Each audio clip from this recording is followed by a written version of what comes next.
अस्पताल का कमरा शांत था। केवल दिल की धड़कनों की धीमी, स्थिर बीप की आवाज सुनाई दे रही थी। हवा में एंटीसेप्टिक और मुरझाए फूलों की हल्की सी गंध फैली थी, जिन्हें कुछ मेहमान छोड़ गए थे। बिस्तर पर विलियम कार्टर लेटे हुए थे, जिनका समय अब मुट्ठी से रेत की तरह फिसल रहा था। उनकी सांसें धीमी हो रही थीं।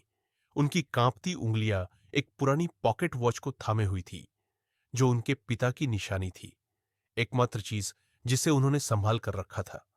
उनकी धुंधली आंखें छत की ओर टिक गई और पुरानी यादें अचानक उनके मन में उमड़ने लगीं, बिन बुलाए लेकिन बेरहम। युवा विलियम, निडर, महत्वाकांक्षी और लापरवाह, हमेशा वही करता था जो उसका मन करता।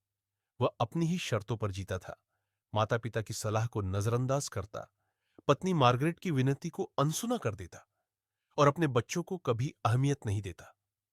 उन्हें याद आया मार्गरेट की आंसुओं से भीगी आंखें, जब उसने एक रात उनसे गुजारिश की थी कि वह थोड़ा जल्दी घर आकर परिवार के साथ डिनर करे, दोस्तों के साथ शराब पीने के बजाय।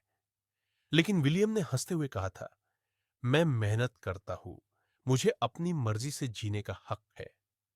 फिर उन्होंने देखा अपने पिता की निराश आंखें, जब उन्होंने आखिरी बार उनसे बात की थी। बेटा, जिंदगी सिर्फ अपनी मर्जी से जीने का नाम नहीं, बल्कि जिम्मेदारी निभाने और अपनों का ख्याल रखने का भी है। लेकिन विलियम ने इसे बेकार की बातें समझकर अनदेखा कर दिया था। फिर उनकी आंखों के सामने वह लम्हा आया जब उनका बेटा जेम्स दरवाजे से झांक रहा था, उम्मीद भरी नजरों से अपने पिता की ओर देख रहा था। लेकिन विलियम व्यस्त था।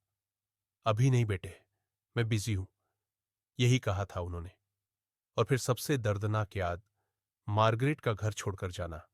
उसने अपने बैग पैक किए, बच्चे चुपचाप उसके पास खड़े थे। उनकी आंखों में दुख था। तुमने कभी हमारी नहीं सुनी विलियम, तुम्हें हमारी जरूरतों की परवाह नहीं थी। अब हम और नहीं रह सकते। और वे चले गए। विलियम ने खुद को समझाया कि उसे किसी की जरूरत नहीं। वह आजाद था, अपने फैसले खुद लेने का हक था उसे। लेकिन आजादी का मतलब एक सूना घर बन गया। जहां कभी हंसी खुशी थी, अब वहां केवल अकेलापन गूंज रहा था। विलियम की छाती कसने लगी। उसने बहुत धीमी आवाज में फुसफुसाया, काश, काश मैं वापस जा पाता। तभी कमरे में एक गर्म रोशनी फैल गई। उसके हाथ में पकड़ी पॉकेट वॉच उल्टी दिशा में घूमने लगी, तेजी से। और फिर एक गहरी आवाज गूंजी, एक आखिरी मौका विलियम, क्या तुम सब कुछ बदलोगे? एक दूसरा मौका। अचानक वह फिर से युवा था, अपने पुराने घर में खड़ा था।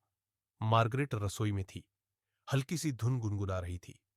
उनके पिता अखबार पढ़ रहे थे, बच्चे जमीन पर खेल रहे थे। वही रात थी जब मार्गरेट ने उनसे घर पर रुकने को कहा था। लेकिन इस बार उन्होंने दरवाजे की ओर कदम नहीं बढ़ाए। उन्होंने मार्गरेट के पास जाकर उसका हाथ थामा और मुस्कुराकर कहा, तुम सही कह रही हो, चलो आज साथ में डिनर करते हैं। मार्गरेट की आंखों में हैरानी थी। फिर वह मुस्कुराई। वह सबसे खूबसूरत मुस्कान थी जो विलियम ने देखी थी। उनके पिता ने अखबार से सिर उठाया और संतोष से सिर हिलाया।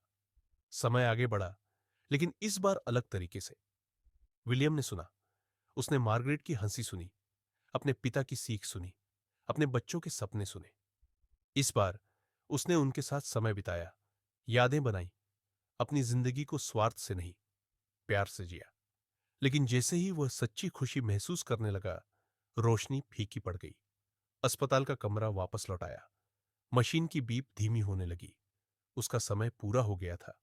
लेकिन इस बार वह मुस्कुराया, क्योंकि भले ही वह हकीकत में समय नहीं बदल पाया, लेकिन उसने समझ लिया था कि असली मायने क्या रखते हैं।